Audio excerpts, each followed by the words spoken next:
Ganga Asia का एक उबूरी दरिया है जो हिंदुस्तान और बांग्लादेश से गुजरता है। 2525 किलोमीटर 8559 मील। दरिया भारतीय रियासत उत्तराखंड में मगरबी हिमालय में बहता है। ये शमाली हिंदुस्तान के गंगा के मैदान से जनूब और मशरिक की तरफ बहता है। दाएं किनारे की माविन नदी यमुना, जो मगरबी हिंदुस्तानी हिमालय में भी निकलती है, और नेपाल से बाएं किनारे की कई माविन नदियां मिलती हैं जो उसके बहाव का बड़ा हिस्सा हैं। हिंदुस्तान की रियासत मगरबी बंगाल में एक फीडर केनाल अपने दाएं किनारे से निकलती हुई अपने बहाव का 50% जनूब की तरफ मोड़ देती है। मसनूई तौर पर इसे दरियाए हुगली से जोड़ती है।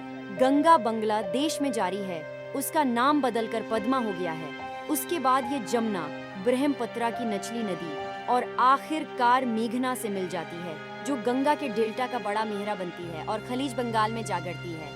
गंगा ब्रह्मपुत्रा मेघना निजाम खारिज होने के लिहाज से जमीन का दूसरा सबसे बड़ा दरिया है। गंगा को शदीद आलूदगी का खतरा है। इससे न सिर्फ इंसानों बल्कि जानवरों के लिए भी खतरा है। वाराणसी के करीब दरिया में इंसानी फजले से निकलने वाले फजले के कॉलफॉर्म बैक्टीरिया की सतह हिंदुस्तानी हुकूमत की सरकारी हद से 100 गुना ज्यादा है। गंगा एक्शन प्लान को दरिया की सफाई के लिए एक माहौलियाती इकदाम को नाकामी समझा जाता है, जिसकी वजह मुख्तलिफ तौर पर बुदानवानी की वजह से है। हुकूमत में मर्जी का फकदान, नाक़िस तकनीकी महारत, नाक़िस माहौलियाती मनसूबा बंदी और मजहबी हुकाम की हमायत का फकदान।